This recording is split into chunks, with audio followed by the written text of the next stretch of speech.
आज फिर दौरा पड़ गया है यार, फिर से दौरा पड़ गया, डॉक्टर छुट्टी पे थे, दवाई नहीं मिली। आज फोटो देखी और फोटो देखने के बाद से दिमाग खराब, बस दिक्कत है कि डॉक्टर छुट्टी पर है। भाई मैं नहीं कह रहा यार, ये मतलब मुझे तो लग रहा है आज जिस तरह के रिएक्शंस आ रहे हैं, केआरके के साथ लगभग लगभग ऐसा ही हुआ है। मतलब क्या कमेंट होते हैं यार, क्या लिखता है बंदा ये। मतलब लगता है कि यार कभी कभी दवाई की जो स्टोरेज है या खपत है वो कहीं कहीं कम पड़ जाती है, तो तब ये नतीजा होता है। आप ये देखिए कमेंट, ये कमेंट कौन सा है जी, दिस लिंगू हैशटैग लिंगू, ठीक है, और किसको कह रहे हैं वो बताते हैं। Call himself actor with such A horrible personality unbelievable. किसके लिए कह रहे हैं भाई साहब, जूनियर एनटीआर के लिए कह रहे हैं। मतलब जिस शख्स की इतनी फैन फॉलोइंग है, तेलुगु स्टेट्स में भगवान की तरह पूजा जाता है, वो शख्स इन कमाल आर खान को कुछ और ही लगता है। डॉक्टर की जरूरत है या आंखें बदलवाने की जरूरत है भाई। भाई क्या हो तुम, करते क्या हो, सोचते क्या हो, लिखते क्या हो, क्या कोई दिमाग के अंदर सेंसर बोर्ड है कि नहीं है। मतलब मैं ये समझ नहीं पा रहा हूं कि इनके हिसाब से हीरो कैसा होना चाहिए, 4.5 फुट का मतलब, या फिर वो गले में रेशमी रुमाल डाल के और लड़कियों की तरह चलता हुआ, मतलब क्या होना चाहिए। या रेगिस्तान के अंदर जो है वो गर्मी के अंदर वो है मॉर्निंग वॉक करता हुआ, या किसी खंबे को चूमता हुआ जिसकी स्माइल के ऊपर 10-20 कीड़े मर जाएं, क्या ऐसा हीरो होना चाहिए। भाई उस बंदे ने अपनी जिंदगी के अंदर अपनी मेहनत से, अपनी काबिलियत से अपनी फैन फॉलोइंग बनाई है। उस बंदे को प्यार करने वाले इतने लोग हैं, इतने लोग हैं कि मतलब कमाल आर खान तो उसके बराबर कुछ भी नहीं है। बस दिक्कत क्या होती है सोशल मीडिया की, जब किसी भी वीडियो पे कमेंट्स आते हैं तो एल्गोरिथम उसको प्रमोट करने लगता है। किसी भी वीडियोस पे जब लाइक्स आने शुरू होते हैं या डिसलाइक आने शुरू होते हैं तो एल्गोरिथम उसको प्रमोट करता है कि लोग एंगेज हो रहे हैं, और ऐसे में कमाल आर खान जैसों की लॉटरी लग जाती है। जहाँ पे भी काम पे जाता हूँ वहीं से लोग मुझे धक्के मार के भगा देते हैं। साला किसी चीज का ज्ञान ही नहीं है मुझे, ना किसी चीज का हुनर है। ऐसा क्या काम करूं। वरना तो उन्हें कोई कुत्ता भी नहीं पूछता। ये लीजिए, लिंगू के बाद निशाने पर आ गए टिंगू। टिंगू के ऊपर निशाना साध रहे हैं, और किस बात पे, वो सोचिए अपनी बीमारी उसके सिर पे डाल के। मतलब यहां पर इनकी जो अदा है वो आमिर खान को टिंगू करके करते हैं। आमिर खान ने अपनी फिल्म में अपना ही मजाक बनाया, और इसके लिए डेफिनेटली बड़ी हिम्मत से जिगरा चाहिए होता है इसके लिए, कि मतलब ठीक है, एक ऐसी फिल्म बनाई जो अपने आप में सोशल मैसेज की फिल्म है। मतलब एक ऐसी फिल्म है, कमाई कम ज़्यादा हो सकती है, लेकिन यार अगर कोई इंसान सोसाइटी के अंदर एक मैसेज आगे कन्वे करना चाह रहा है कि जो मानसिक रूप से थोड़ा भगवान ने जिनके ऊपर उतनी मेहरबानी नहीं की, स्पेशल चाइल्ड्स हैं, उनके साथ इंसानियत का बर्ताव करें, जो इंसानियत का पाठ पढ़ा रहा है शख्स, और उसको लेके आप पागल हुए पड़े हो। वो क्या लिखते हैं, देखो सुनिए, लिखते हैं जी, AK-42 misfires. Tingu saying that Kuli film should get more screens than War 2 in Hindi belt. It's proof that Tingu has become mentally disturbed by using mal every day. He should be admitted to mental hospital immediately. इसमें सिर्फ आपको टिंगू नाम change करके KRK लिखना है। अब पढ़िएगा जरा, ठीक है जी। It is prove that KRK has become mentally disturb by using माल every day, he should be admitted to mental hospital immediately. बिल्कुल सही कह रहे हैं, अपने बारे में कह रहे हैं, नाम आमिर का लगा दिया। ये भी कोई बात हुई भला, बताइए कोई बात हुई। अच्छा, बात ये नहीं है कि किसी एक के खिलाफ, इनके दिमाग में एक खुजली है, इनके दिमाग में एक ऐसा किसी ने यंत्र फिट कर रखा है कि इनको लगता है कि ये बहुत बड़े कलाकार हैं।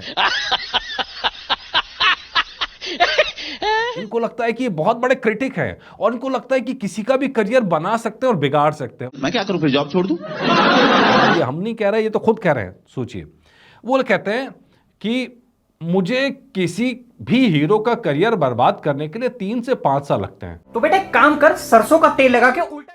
I told to John Abraham in 2020 कि मैं तेरा करियर खा जाऊंगा। Today he is finished. I told to Arjun Kapoor at his home कि मैं नेक्स्ट 5 फिल्म में तेरा करियर खत्म कर दूंगा, and today he is finished. अब भला ये भी कोई बात हुई? काम जनता का और श्रेय ले रहे हैं कि यार कार खान। भला दिमाग का क्या इलाज है? इस दिमाग ही खराब हो तो कोई क्या कर सकता है, बताइए जरा। यार देखो, अगर अर्जुन कपूर जनता को पसंद नहीं है तो केआर के जितना मर्जी कोशिश कर लें कि वो जनता को पसंद नहीं करवा सकते। अगर किसी को जनता को कोई स्टार पसंद है तो केआर के अपनी पूरी जान लगा दे, लेकिन वो कुछ नहीं कर सकता। अब यह है कि बॉलीवुड की फिल्में ही गड़बड़ आ रही हैं। अब अर्जुन कपूर की फिल्में ही खराब करें, एक्टिंग नहीं कर पाए तो इसमें कोई क्या कर लेगा? जॉन इब्राहिम को प्यार करने वाले बहुत लोग हैं। केआर के पूरी जान लगा दे तो भी उन लोगों से जो जॉन इब्राहिम का प्यार है वो छीन नहीं सकता, कभी नहीं। जलवा है हमारा। लेकिन ये जो मुगालता है कि वो किसी की जिंदगी बना सकता है या बिगाड़ सकता है, इस पे तो कोई क्या ही कहे भला। सोचिए जनाब, सोचिए। अच्छा, पता है क्या, ऐसे लोगों पे बड़ी मजेदार कहानी है पंचतंत्र की। पंचतंत्र में उल्लू और हंस की कहानी है। पंचतंत्र एक ऐसा किताब आप मान लीजिए जिसमें हमारे जो पुरखे हैं बहुत सारी ज्ञान की बातें बता के गए हैं। अब उनको कहाँ पता था ये कहानी किसी काले कौवे पर फिट हो जाएगी। हालांकि कहानी हंस और उल्लू की है। तो वो कहानी ऐसी है कि भैया एक बार हंस जो है वो पानी में तैर रहा था। बड़ा क्या शानदार नाक, गर्दन जो पूरी होती है, क्या शानदार रंग चमक और साफ सुथरे पानी में हंस राजा अपने इलाके का। तो भाई उल्लू ने देखा और देख के उसको लगा यार ये तो मतलब ऐसा ही होनी चाहिए जिंदगी। अब उसके अंदर आ गया इन्फिनिटी कॉम्प्लेक्स, गजब तरीके से लगा यार कैसे भी करके बस हंस से एक बार बात हो जाए। अब उन्होंने बात करने की कोशिश की तो हंस राजा थोड़े से दिलदार आदमी थे तो उन्होंने बात कर ली। कहा आओ आओ उल्लू महाराज पानी पियो, शीतल जल सरोवर का पानी पियो। उन्होंने पिया, बड़ा मजा आया, इतना मीठा पानी है, साफ सुथरा पानी। फिर तारीफ करने लगे हंस की कि भैया बहुत बढ़िया बहुत बढ़िया। वहां से वो जब वापस लौटे तो उनको लगा यार ये तो बड़ी गड़बड़ हो गई यार, कहाँ हंस राजा मतलब और कहाँ मैं उल्लू। उनके मन में आया कि खुद को राजा बनाया जाए। तो हंस के पास पहुंचते हैं, कहते हैं कि देखिए जी मैं ना मतलब मैं भी एक प्रदेश का राजा हूँ, बहुत सारे सैनिक मेरे अंडर में काम करते हैं। अब हंस को क्या दिक्कत है इस बात में? भाई होगा तो ठीक है, तो आपको मैं अपने दरबार लेके चलना चाहता हूँ। मना करा हंस ने कि नहीं क्या जरूरत है, यही ठीक है, हमें कहाँ किसी का वो पड़ा है, खुश है हम यहाँ पे, कोई जरूरत नहीं है। यार नहीं अब इन्फिनिटी कॉम्प्लेक्स, अब उसको दिखाना है कि हम बड़े हैं, कैसे दिखाए? तो उसने बड़ा जुगत लगाई कि भैया वहाँ पास में एक राजा की टुकड़ी थी, रोज़ सैन्य अभ्यास करती थी, सुबह सुबह उठते बिगुल बजते थे, फिर सैनिक तैयारी करते थे और सब चीज़ें होती थी उसी तरह से, और मार काटो लड़ाई तलवार से सब चल रहा होता था। तो वो ले गए सुबह सुबह, तो आते के साथ पहले बिगुल बजा, फिर सेना की परेड हुई, फिर सैन्य अभ्यास हुआ। उल्लू बताया जाए देखिए जी ये मेरे सैनिक हैं, देखिए जी देखो कैसे तलवार का अभ्यास कर रहे हैं।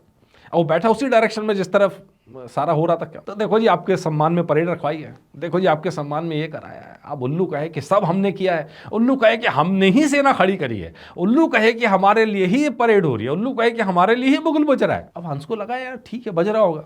अब हंस तो आप ही जैसे लोग हैं, सज्जन लोग, एकदम आम जनता, तो जिसको हर किसी पे भरोसा हो जाता है। अब ये केआर के जैसे यही लाइन लगा रखे हैं कि भैया जो हो रहा है हमारी वजह से हो रहा है, हम करियर खराब कर रहे हैं, हम करियर चौपट कर रहे हैं। ओ भैया तुम अपनी औकात में रहो, औकात से बढ़ो मत, तुम्हारी जितनी औकात है उसमें रहो यार, कहाँ कोशिश कर रहे हो। लेकिन नतीजा क्या हुआ? नतीजा ये हुआ कि एक दिन निकला, अगले दिन फिर उन्होंने कहा कि महाराज चलिए आज आपको फिर परेड दिखाते। कहते हैं नहीं देख ली यार बहुत हो गई परेड। कहते नहीं आज सम्मान में कुछ स्पेशल हो रहा है, आज तो हम आपके लिए कुछ ऐसा करा देंगे आपने देखा नहीं होगा। तो चलो हंस चले गए फिर दूसरे दिन। अब वहां पहुंचे तो सेना जो है अपना बोरिया बिस्तरा बांधने की तैयारी कर रहे थे, उनका काम पूरा हो गया। अब हंस को बड़ा लगा यार ये तो बड़ा गड़बड़ हो रहा है, बड़ी बेइज्जती हो रही है, तो क्या करें? तो उन्होंने उल्लू वाली अपनी आवाज़ें निकालनी शुरू करी और तो सेना को लगा ये तो मनहूस काम हो गया यार, मतलब अब तो गलत है कि उल्लू वाली बात हो गई। तो एक दिन रुक गए, तो देखा महाराज मैंने आदेश कर दिया है, अब आप कहीं नहीं जाएंगे, ये आप कहीं नहीं जाएंगे। चलो उस दिन कार्यक्रम संपन्न हुआ, लौट गए। अगले दिन उल्लू को फिर लगा कि भाई मैं ही करता हूँ, सब मैं ही करता हूँ। तो सेना फिर अपनी तैयारी में लगी, तो हंस को लेके फिर पहुंच गए वहाँ पे। फिर क्या हुआ कि फिर सेना फिर उल्लू ने लगा कि फिर उसने अपने मनहूस आवाज़ निकालनी शुरू करी। तो अब सेनापति को आया गुस्सा, कह रहा है यार ये कोई उल्लू है तो रोज़ तंग कर रहा है। तो मैं कहा मारो इसे, उसको हटाओ निशाने से, रास्ते से हटाओ। तो किसी सैनिक ने निकाला तीर कमान और चलाया, गति ऐसी कि उल्लू को तो लगा नहीं, हंस को लग गया। अब उल्लू फिर कहे कि यार क्या देखो ये कितना अच्छा दोस्त मिला था, उसको भी मैंने खो दिया। अब प्रॉब्लम यही है कि उल्लू तो ऐसे दावे करते रहते हैं, ये तो हमारी कहानियों ने भी बताया कि उल्लू तो मिलेंगे, उल्लू ऐसे ही दावे करेंगे। लेकिन भैया हंस को सावधान रहना चाहिए, हंस को ज़रा ऐसे उल्लुओं पे यकीन कम करना चाहिए। ये मैं नहीं कह रहा, तो पंचतंत्र की कहानी की। इसके बाद और सुनिए जरा, I have finished many people career in the Bollywood. Imran Khan, Imran Hashmi, बुढ़ऊ Sunny Deol son, Bhagyashree son, etc बाई, but I did warn them in advance, I did not finish anyone career. धोखे से फेस टू फेस वार्निंग देकर किया। भाई कमाल है, उल्लुओं की लगता ही है कि उनकी जो हुक होती है ना, कि जो उल्लुओं की आवाज होती है कि उससे सेना रुक जाती है। उल्लुओं को लगता है भाई, उल्लू क्या करें, उल्लुओं को ऐसे लगता है कि उन्होंने एक आवाज दी थी इसलिए सेना रुक गई। यही कहानी का सच है और यही कहानी KRK पे फिट होती है। साहब कभी तो अपनी अकल में रहो यार। मतलब ठीक है बिजनेसमैन होंगे, लेकिन ऐसा कौन सा क्रिटिक है जो फिल्मों को डुबोने में लगा रहता है? भाई KRK ये भी तो बता दो, किसी की जिंदगी में करियर बनाया हो। मतलब बिगाड़ना तो बहुत आसान है, मतलब बिगाड़ना ऐसा भी जा सकता है कि कोई फिल्म आई उसका आपने प्लॉट लीक कर दिया, कोई कहानी आई उसका आपने क्लाइमैक्स लीक कर दिया, कोई कहानी सस्पेंस वाली क्लाइमैक्स लीक तो कहानी खत्म, तो भैया फिल्म खत्म।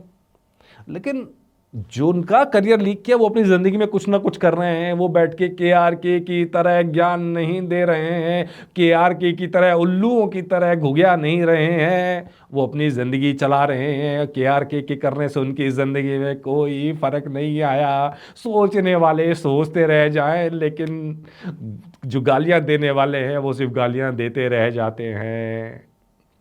यही इस कहानी का लुभाव है। बाकी आप बताइएगा, क्या आप ये उल्लुओं वाली कहानी से कितना सहमत है? ऐसे कितने उल्लू हैं जो मतलब समझ रहे हैं आप कि मतलब क्या फ़ायदा? ऐसे ज़िंदगी में कुछ पॉजिटिव करो यार, कुछ अच्छा करो। मतलब क्या नेगेटिविटी को अपना सर्टिफिकेट बना के घूम रहे हो यार? What is this nonsense, proper nonsense. आप बताइएगा इस बारे में आपकी क्या राय है? क्या आपको लगता है कि आप भी हंस जैसी गलती कर रहे हैं ऐसे ऐसे लोगों में भरोसा करके?